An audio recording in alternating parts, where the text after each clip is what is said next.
Thank you for joining us for this discussion, The Call for Change, Diversity, Equity, and Inclusion. Let's welcome our esteemed colleagues and leaders from industry and hear how they are influencing change, leading diversity, equity, inclusion investments, slaying those challenges, and giving voice for health equity to be realized. Naisha Foster, Vice President, Product Access, Global Health and Social Impact at Pfizer. Naisha comes to us with an 18-year tenure at Pfizer, and her team is focused on eliminating the patient affordability challenge, creating last-mile solutions, and driving colleague and community engagement. She also co-leads Pfizer's Multicultural Health Equity Collective, which focuses on achieving health equity across ethnic groups and other underrepresented communities facing significant health disparities. Bill Amata, founder, chair, and chief connectivity officer with the IW Group Incorporated. The IW Group is a minority-owned and operated advertising, marketing, and communications agency focusing on the growing multicultural markets. Over his 20-year career, Bill has worked with many Fortune 500 companies and served on the White House initiative on Asian Americans and Pacific Islanders under President Obama. He co-founded the Asian and Pacific Islander American Scholarship Fund, established the Asian Pacific Islander American Chamber of Commerce and Entrepreneurship, ACE, and also co-founded the National Millennial Community, an organization consisting of next-gen leaders from 27 states and the District of Columbia. Linda Leonard, Senior Director of Global Diversity and Inclusion at Bristol Myers Squibb. Linda leverages 3 decades of organizational and leadership development experience to create a powerfully diverse workforce and broadly inclusive culture where everyone feels valued, respected, and appreciated for their authentic self. Linda created a groundbreaking employee resource group model, a global grassroots culture change movement built on the science of inclusion, and several accelerated leadership development programs for multicultural, female, LGBTQ+, and young leaders that continue to show measurable results more than a decade after introduction. Albert Shen, Public Sector Strategy Manager with Verizon. Albert is with Verizon Smart Communities and the national lead for smart airports to implement new smart city systems utilizing 5G and the Verizon 4G LTE network in cities and airports across the United States. In 2014, he was appointed by President Obama to be the National Deputy Director of the Minority Business Development Agency at the U.S. Department of Commerce. In 2010, he was awarded the Minority Champion of the Year award by the U.S. Small Business Administration. Last but certainly not least, our esteemed moderator, Daphne Kwok, Vice President with AARP and former chair of the White House Initiative on Asian American Pacific Islanders with President Obama. She currently serves as a Vice President of Multicultural Leadership for the Asian American and Pacific Islander Audience Strategy at AARP. Her work empowers AAPIs to choose how they live as they age. With an illustrious leadership portfolio, Daphne has served in a variety of executive, director, and leadership roles in organizations that empower and advocate for AAPIs. I hope, like me, you're really looking forward to hearing this fantastic dynamic conversation from these leaders and their insights and creative solutions to elevating DEI, and how and why public-private partnerships absolutely are necessary to empower the diversity of all of our communities. Let me turn it over to Daphne. Thank you so much, Juliet. And thank you so much for everyone to join us today. What a powerful and fascinating group of panelists that we have today that will really share very concrete examples of what they're doing in the DE&I work. So I'm so pleased to be able to join you as the moderator. In the last 2 years, the Asian American, Native Hawaiian, Pacific Islander community, as well as all the communities of color, have really risen in the discourse, especially around health disparities. But for the AA-NHPI community, which unfortunately has been propelled into the national spotlight with the double pandemic of both COVID and the anti-Asian hate, xenophobia, racism, that has unfortunately now lifted up our community into the national limelight. There are so many challenges that have arisen and that hopefully now will finally get the spotlight to be addressed. And so I think one of the silver linings of COVID for all of our communities of color has really been able to unmask for everyone to see, even though our communities knew it, about the disparities within our communities, especially in the health arena. And so while we talk about diversity, equity, inclusion today, I hope our panelists will also talk about the very important fourth pillar that I term the B work, and that is belonging, how important belonging is when we talk about diversity, equity, and inclusion. And we know that that is an area that's fundamental really to true DE&I effectiveness as well too. So I'm going to ask a series of questions, and we'll mix up the order of the speakers so that everyone has an opportunity to respond first and last. And I'm asking for very specific answers. I'm asking the panelists to respond in 1 minute so that we can get in as much content as possible and good, really gems and jewels for all of you to take away as well too. And I hope that we'll be able to have a very, very fruitful conversation as well too. So my first question I'm going to ask everybody is to please state up to 3 DE&I goals you believe are most important that are already in place for your organization. I'm going to ask Naisha, Bill, Linda, and Albert to respond in that order. So Naisha? Thank you, Daphne, and thank you to the Health Forum for having me here today. So at Pfizer, our mission is very clear: breakthroughs that change patients' lives. And our focus on DEI and how we go about achieving that mission is no different. One of our 4 values at Pfizer is equity. And we term that in shorthand, making sure that everyone is seen, heard, and cared for. Our other values are courage and excellence and joy. But around equity, we have several goals. I'll share a few of them here now. And one is around clinical trial recruitment. Of course, being a company that follows the science, we have an opportunity to impact health disparities and underrepresented populations through our clinical trials. And so under the leadership of our executive leadership team, we've set a goal to ensure that all clinical trial recruitment demographics match those of the country in which the trial is taking place. And so we are very clear about that and able to quantify that. We did a study looking at historically all of our clinical trials and where they matched up against that goal. Some of them we were able to meet, others not so much. And it's through transparency and tracking that we're able to know whether or not we're achieving that goal.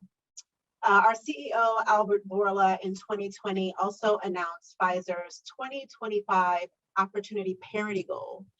Now that goal aims to achieve parity at the vice president and above level, for US underserved populations to ensure that at the vice president and above level, that we're able to have 40% of women at the VP level and above. And for other underrepresented groups, it ranges from 20 to 30%. And then lastly, we look to make sure that in our science and our research and our access programs, we want to be known as the most patient-centric company by 2023. I'll talk to you a little bit later about one of the ways that we're doing that. Multicultural Health Equity Collective has been in place for about 7 years now, where we're able to partner with many different organizations across the country for underrepresented groups to make sure that we're focused on health equity initiatives that the grassroots community find most important. So those are the three, Daphne. Thank you so much. Bill? And Daphne, I just want to say thank you to you and Juliet and the Voices community for elevating our voices today. We have three very specific goals. First one is we want to move away from storytelling to story doing. We want to be very intentional about showing how DEIB actually impacts our business and advances our business. Number two, we want to make sure that the ambassadors of our companies, the people that work for our team, feel appreciated and valued so that they can spread the word about why diversity, equity, inclusion, and belonging work. And lastly, we want to be visible and intentional allies to the Black, the Latinx, to the Indigenous communities, people that are disabled, as well as people from the LGBT community. We want to show that we care about those communities in advancing and eliminating the health inequities that exist in all of our communities. But at the same time, we're asking our allies to be intentional about saying Asian American, Native Hawaiian, and Pacific Islanders when they talk about diversity. So those are our three goals. Thank you. Linda?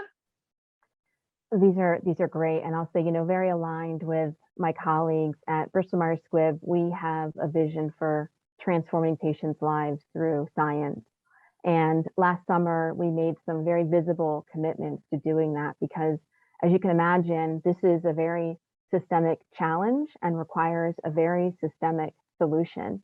And so we made a series of commitments, and I'll just touch on three of them around health disparities that focus very specifically around accelerating disease awareness and education in highly affected areas, high risk areas, and underserved areas.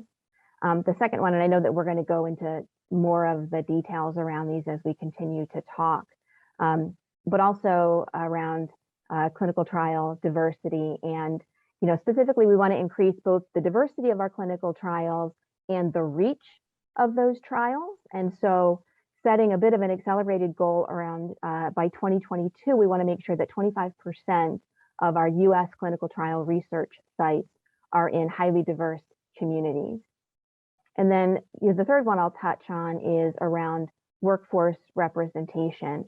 And by the end of 2022, we want to see gender parity at the executive levels. So even though we reached gender parity across the entire company in 2015, we want to see a powerfully diverse organization, meaning we want to see diversity at every level in the organization. And we also want a double representation of other underrepresented groups at our executive levels, particularly Black and Latino executives where we're underrepresented at this point.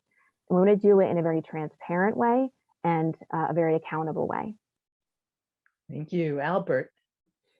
Yes, thank you, Daphne. Thank you, Juliet, for having us here. Obviously, this is such a critical period in terms of what is happening for us in corporate America. And I think COVID has definitely emphasized the importance of DE&I even more so for global companies such as all of ours. For us at Verizon, we actually have a very, very broad DE&I strategy, and that actually touches on four objectives. One is the employees. We can't have DE&I without a clear DE&I workforce, but also at the leadership too as well. Our second pillar is the customers. We have such a diverse customer base. Obviously, as a connectivity company, all the people we reach around the country in terms of ensure that they get that connectivity and we can deliver our services. Thirdly is society, how we foster economic inclusion and how we engage with our local communities. It's just a critical part of what Verizon, I think many other corporations have a necessity to do.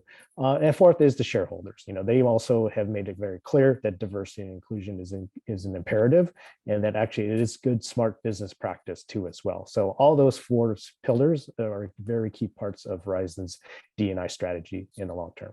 Thank you. Thank you. So going on to the next question, we'll dive a little bit deeper, take a next step in. What is the most impactful initiative you have in place? And I'm going to ask Albert, Linda, Naisha, and then Bill. So Albert, back to you. One of the, coming from the minority business background, and necessity for diversity in business is our supplier diversity program. It is one of the most impactful ones in which as we deploy our network and all the other services and vendors that we require, it is very broad, and it is percolating through all parts of the business sector within Verizon. So recently, we have, a very, very large ERG group within Verizon. And I did put on a small business summit for actually AAPI business owners as part of Asian American Heritage Month back in May. So that's one of the key pillars that we're working on and very focused and intend to grow to when it comes to supplier diversity. Linda? Yeah, I actually like to touch on our ERG model as well. We have a very unique model that we introduced in 2016. We call them PBRGs, People in Business Resource Groups. And in 2016, we introduced a full-time lead for each of our People in Business Resource Groups. So it's their full-time job. It allows them to look at their membership as if it's their business unit. They've got 3-year business plans. They report directly to the executive sponsor, which is a member of their leadership team. So they're one of our managers, our CEO. It allows them to be advisors to the leadership team, but also really direct their resources to solving business problems. And I'll give you very quickly an internal example and an external example of business challenges that they were able to direct. Externally, we had our leaders in the Salesforce reach out to our Pan-Asian network, which is PAN, and say, in California, we have a significant population of Asian physicians. In fact, 30% of the physicians in California are of Asian descent, 17% across the US. And so we really want our sales force and our medical force to be equipped with cultural agility. Can you help us design a program? And they did. So the Pan-Asian Network, along with some external resources, developed a half-day program that now everybody in the sales force and our medical liaisons go through now this half-day program and are much more equipped to understand the vast diversity of demographics in particularly in California. Internally, the Pan-Asian Network and the leaders really took the time to understand what are some of the challenges that our workforce has when it comes to networking and advancing their careers. We all understand the importance of really honing your network, developing your network in order to hone your career.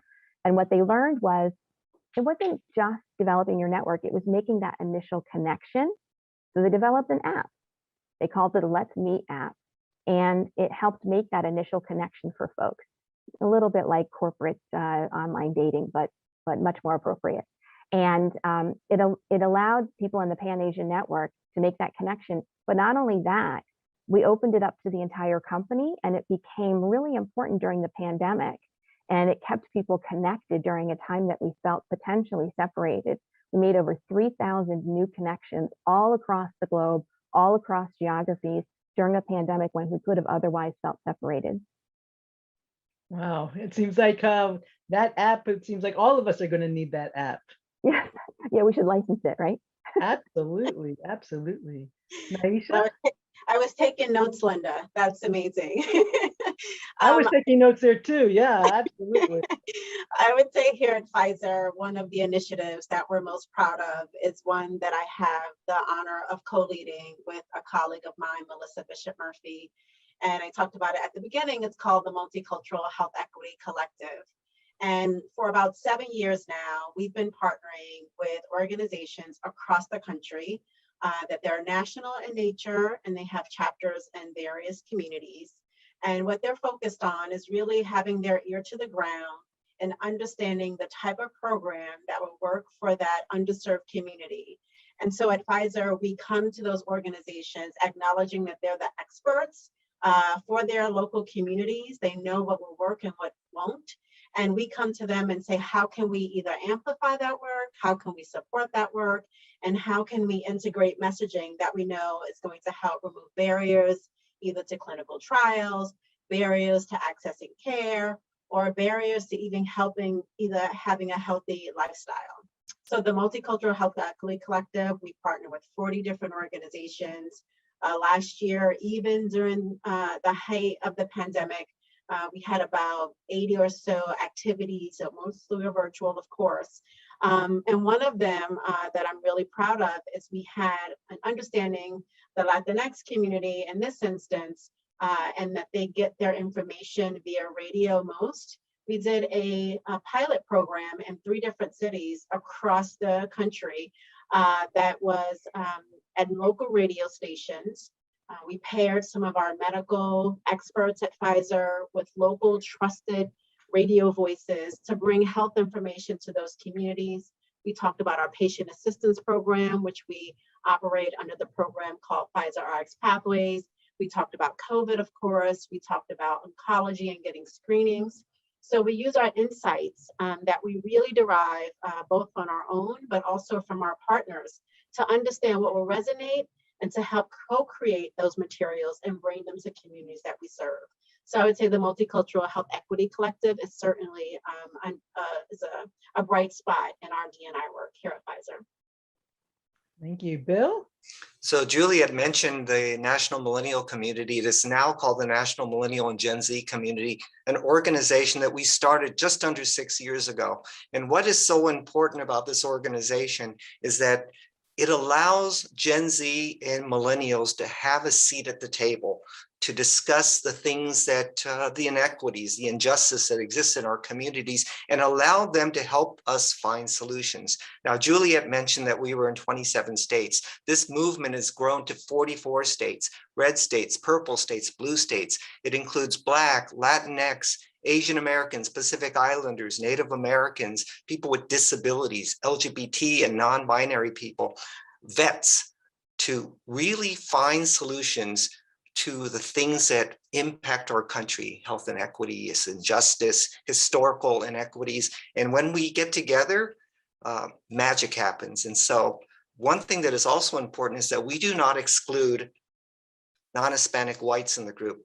Whites, Blacks, Asian Americans, people of mixed heritage, we all sit together to find solutions around the things that are going to impact our society both now and in the future. And we are following them for 10 full years to see how their life changes. And so we're now in 44 states, Washington, D.C. and Guam. We hope to get to all 50 states and all of the US territories and jurisdictions to really change this conversation about healthcare and elevate all voices. Bill, you bring up a great point that when we talk about diversity, it also includes age diversity as well too. So your work, the intersectionality among the generations is so key and critical at this time. So thank you. Okay, moving on to the next question. What is the one thing that corporations, organizations can do to genuinely serve our communities of color? And I'm going to go to Linda, Bill, Albert, and then Naisha. Linda? You know, people always ask what's the one thing, and you know, it's never one thing. So I think what I would say is, as a starting point, it's incredibly important that your organization represents and can identify the perspective of the communities in which you live, work, and serve, and then can create a space where those voices are heard so that you know how you can create a platform to hear those voices. And it's really, you know, the last two great examples that we just heard would not have been possible if those voices weren't at the table. And so it's always the balance of having the diversity of the perspectives and then being able to hear those perspectives. And so I think that if I were going to start one place, it's, you know, whose voice isn't at the table and then whose voice isn't being heard is really the best way to pay respect to our communities. And then just that bi-directional communication. Excellent, excellent. Okay, Bill? What I really want companies and organizations to do is to place themselves in uncomfortable situations. And I really do value safe spaces, but at the same time, I want companies and organizations to do a little bit better job about addressing inequities, especially healthcare inequities through all communities. And so in order to do that, companies need to be not only intentional about what they're doing, but purposeful about what they're doing. I also want companies to reward people that have skill sets that are often undervalued. So if they have language skills, or if they have skills in the community, if they know how to organize, if they volunteer to support organizations like the Health Forum, to reward and support them, not only with money, but resources. And so that's something that I think is really important if companies are truly going to be able to lift us out of these inequities that we face. Albert? I think one thing, I mean, corporations cannot exist without the communities of color.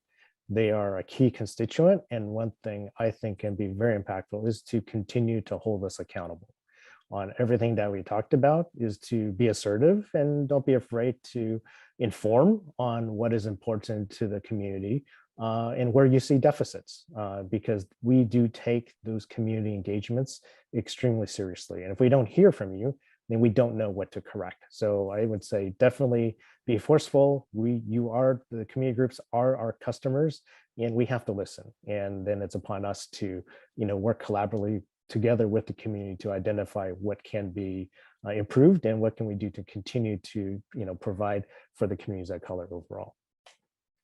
Naisha? And I was going to go along the same lines that Bill went along. If you're comfortable, then you're not making change, right? You have to be able to go into those spaces and use 2 ears versus 1 mouth, listen more than you're talking, and really being open to doing things differently.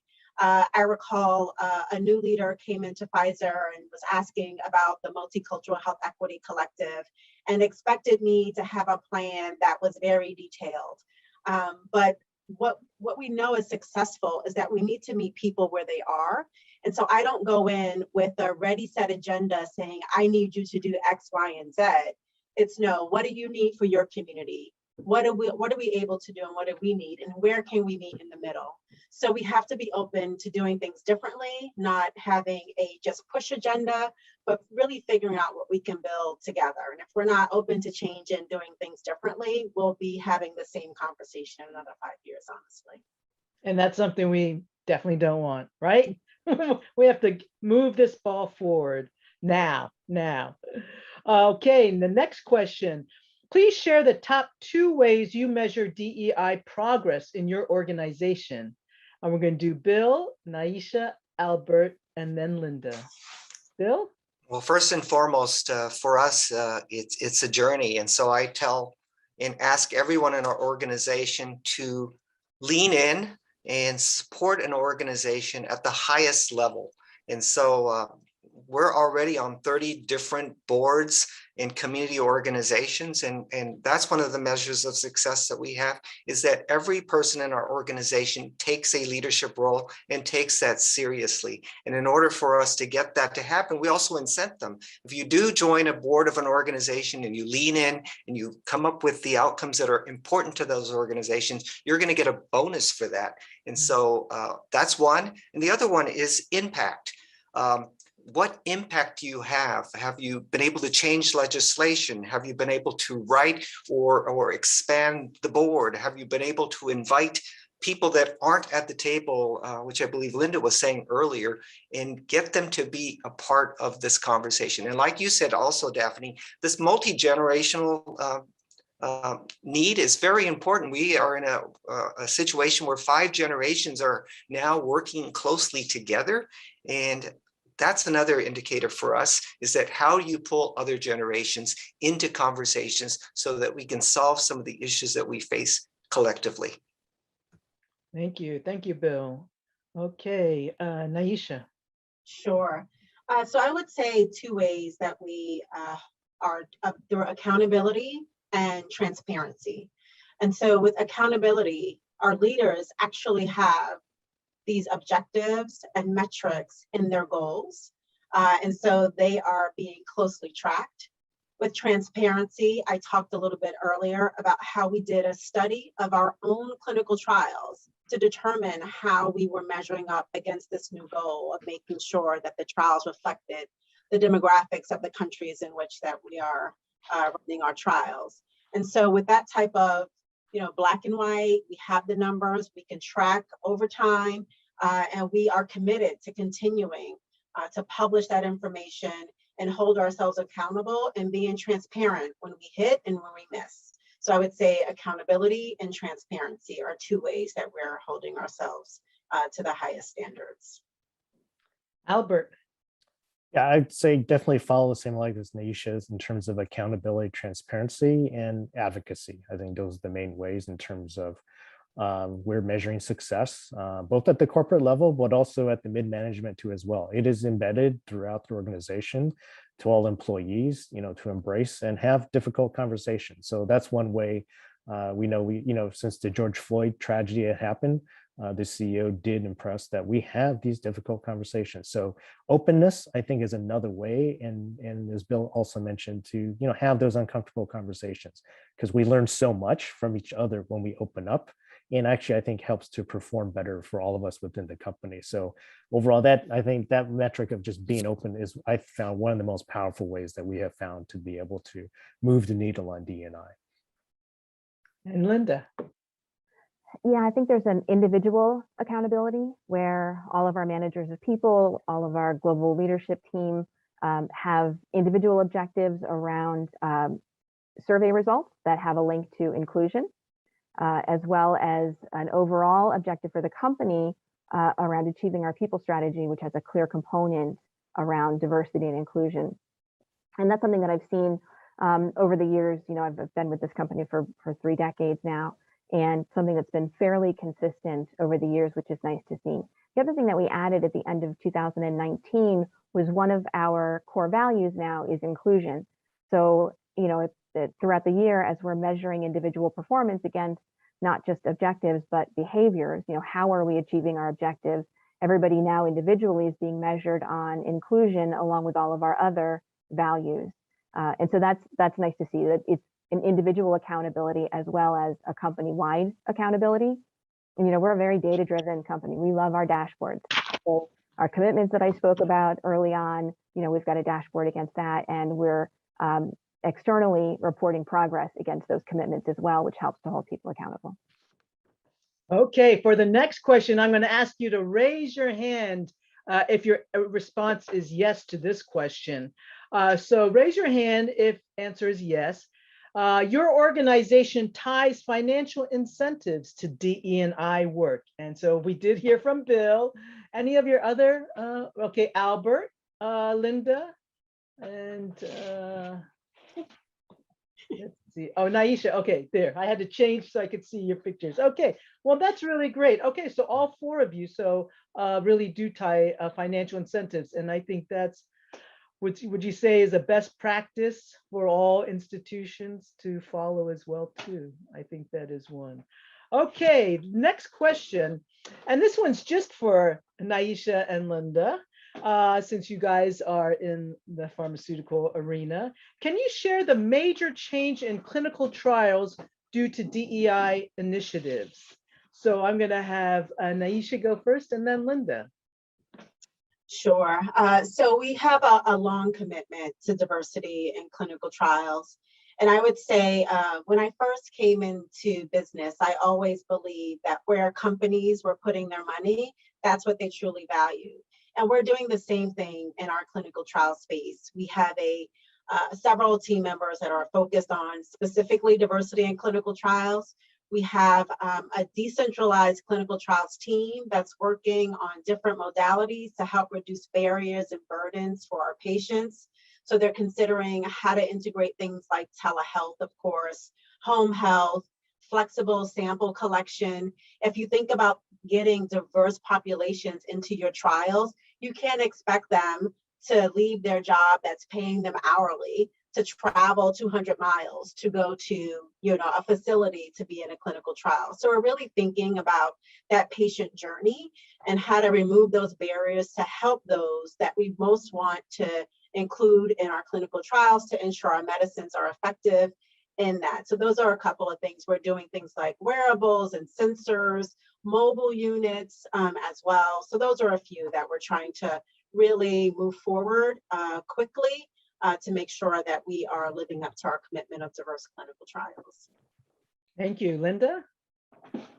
Yeah, I'll add just a couple of things. I think it's similar, and we all have very similar goals with, you know, the intent to reach more patients and to make sure that our medicines are able to help more patients. And as I mentioned, this is one of the commitments that we made last year.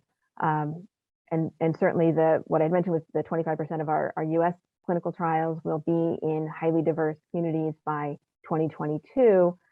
That's the piece that the company is standing behind. And then we've got the foundation is also focused on reaching more communities in rural geographies, and also a very specific commitment that falls under the foundation is to train and develop 250 new investigators by the end of 2025. And what that does is it helps certainly have, you know, a pipeline of more diverse principal investigators, which, you know, we know that people are certainly more comfortable seeing a doctor, participating in a clinical trial if they have a closeness or a trust with the principal investigator. But also a part of that training is to build trust in the community as well. And so we believe that that is going to have an impact. But, you know, there's a piece of the development of the clinical trial where, again, we're helping to create conversations within the company to look at the materials, make sure that the materials themselves are inclusive, that there's no language in there that would be uncomfortable, that from a patient perspective, that it's something that they would feel comfortable participating in, or a participant perspective. Even using the word patient is sometimes uncomfortable for people. Using the word research is uncomfortable for people. And then also doing things like, you know, extending the hours of clinical trial sites, and then also extending the diversity and what we're measuring. So we know that about 80% of the participants in clinical trials are currently white, and also we're not including LGBT patients, patients with disabilities. So really extending the data that we're collecting, and even, you know, redefining what do we consider diverse clinical trials. Naisha and Linda, a follow-up question to that is, what one recommendation would you give so we can be more equitable and meaningful in how we address health, especially for communities of color and other underserved communities?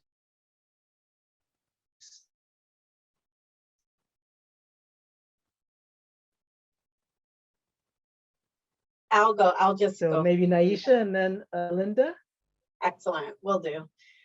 So community-based health organizations are those with the focus in health that really seem to be undervalued in our sector overall in healthcare. There are hundreds of people who are doing this hard work every single day, and their voices are not often heard. They're not compensated for this important work that they're doing. And so I think we have a responsibility. Those voices that are loudest in the sector should be focused on creating new frameworks that integrates those voices and also rewards them for what they're able to do. We need to be able to bring those voices into payer networks so that they can inform them on how some of the schemes that are created, either step therapy or others, how there are barriers to these communities that are being impacted by health disparities. And so we really have to focus on making sure that these voices are heard and that they're heard over a long period of time and that it's sustainable. We don't want this just to be a moment where we're all talking about this. It really has to be integrated. We have to hold ourselves accountable, and it has to be a movement and not a moment. Thank you. I love that, right? For all the work we're doing, it's a movement and not a moment. That one is a very key point that we should constantly remind ourselves. Maybe we should put that phrase up in our offices, right? And just look at it every single day to remember and remind ourselves about the work we're in. We're in for the long haul, right? Absolutely. Great. Linda? Yeah, I absolutely agree with everything that Naisha just said. And it's one of the reasons that part of our focus in this area of reducing health disparities is to fund the organizations in the communities that understand the challenges and where the innovation is likely to occur. And so we've made the commitment to fund, $50 million worth of health equity grants in the areas where, we have focused on the therapeutic areas. In fact, by February of this year, we had funded $11 million of grants to 56 nonprofit organizations. In fact, one of them was APIA Health Forum, because, that's really where the knowledge is and the understanding of the challenges that are faced every day. And that's where we think we can find the most innovative solutions to some of these challenges. So I think both Linda and Aisha, as it's very clear that your companies are really walking the walk and talking the talk and putting the financial dollars behind the work that needs to be done. Thank you so much. Okay, next question. In the last 2 years, what is the one thing you have done differently as a leader in corporate America to advance change in this whole DE&I work? So what have you done differently in the last 2 years? And I'm going to turn to Bill, Naisha, Albert, and then Linda. First off, well, I just want to commend the corporate leaders on the call, plus AARP, because one of the things that Albert said that is very important is that we have to have people on the outside pushing, but we also have to have people on the inside pushing. And so it's just great to hear what everyone has said. But for me personally is I'm involved very actively in the advertising industry, and we need companies like your companies to push the advertising and the public relations community to make sure that we have representation, the proper representation, the voice and the perspective and the experience at the table. So for the advertising world, the Association of National Advertisers, of which many of your organizations are members, there's 16,000 brands, and those brands influence a lot of people around healthcare and health inequities. And so one of the things that I did, along with a couple of my colleagues, is said, we need to change the diversity of our board of directors, the Advertising Educational Foundation. So the motion passed that 40 to 50% of that board would be people of color. Also trying to get these same companies to look beyond what they currently do. People tend to do what's safe. And so with the HBCUs, the historically Black colleges and universities, we've been encouraging actively that corporations don't just focus on the top 10, but focus on the other 90 HBCUs if we're really going to resolve healthcare and educational inequities in our country. So really getting people to do what is beyond comfortable and digging deeper to find those solutions. Thank you, Bill, for that tremendous leadership role in really working to diversify the boards, which is so key and critical. Okay, who was this? Naisha.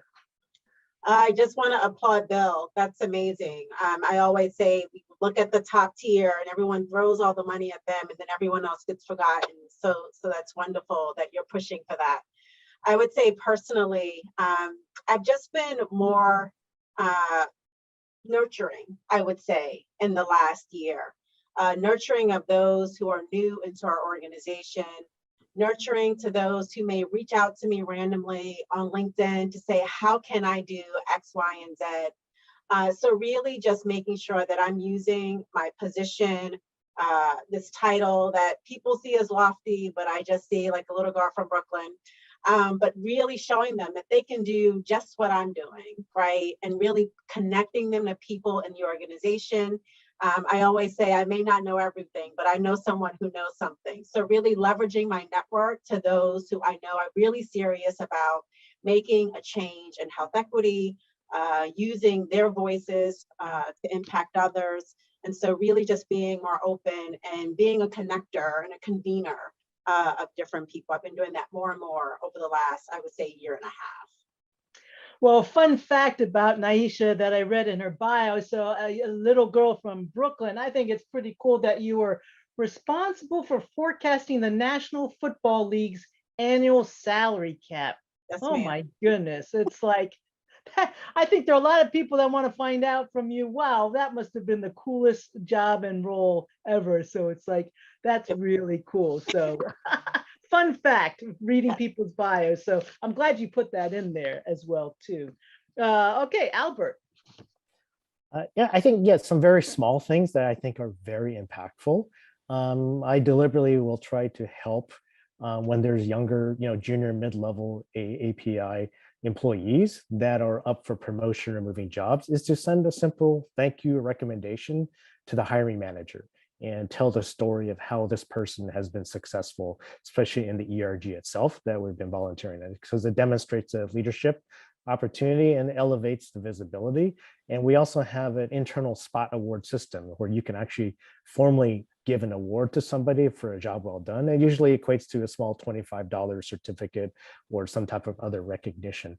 But I find these very little pieces of currency extremely valuable when employees are going to try to move up the corporate ladder and be, get look for promotion or just want to lateral move or something that they're passionate about. And those are very valuable little pieces that, I've been very deliberate about to helping other employees within the company.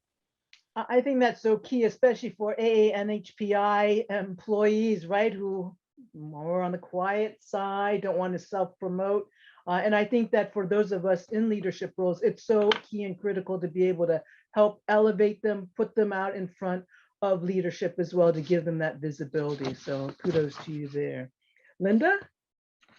Yeah, I would say, speaking very personally, I have just embraced empathy and allyship.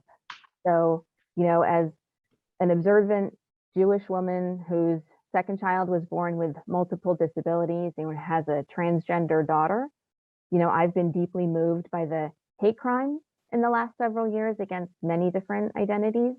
And I understand the importance of who's writing and repealing legislation. And I see the impact of an inclusive healthcare system. And so I believe very firmly that there is real power and not just support in allyship, and that we are all in this together. And so as we look at, I've talked about our PBRG model, and we've got these 8 full-time PBRG leaders that are this incredible group of informed, intersectional, collectively powerful voices that will speak up for each other at the right time. And it's really shaped my thinking about how we, act as role models for one another. And when we released our D&I report this year, it was called In This Together. And so it's really just shaped the way I think about D&I in general, and how we always have to stand up for one another. I love that title, In This Together. I might have to steal that from you and use it for our end of year annual report as well too. Thank you. Great. Okay, for this next one, it's also a raise your hand if the answer is yes. In the last 2 years, how many of you have recommended a person of color for a board seat, whether to your own organization or to another organization? Bill?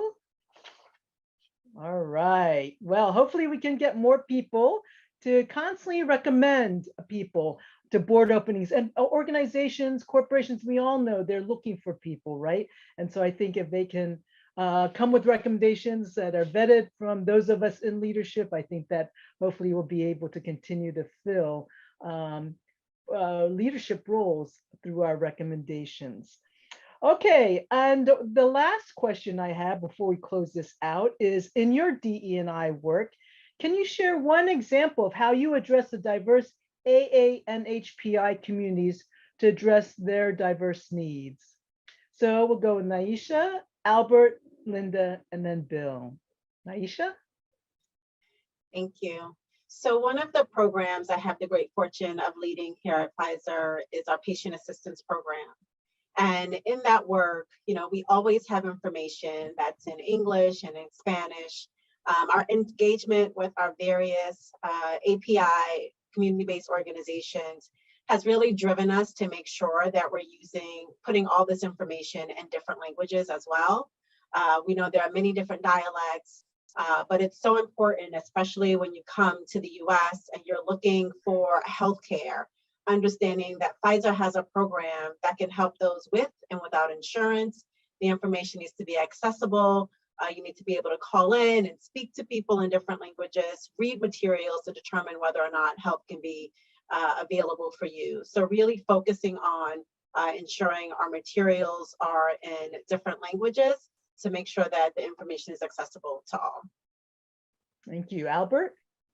I wanted to expand on what I mentioned earlier during API Heritage Month and Stop Asian Hate was to deliberately I put together a API and HPI small business panel in front of the whole Verizon ERG at that time.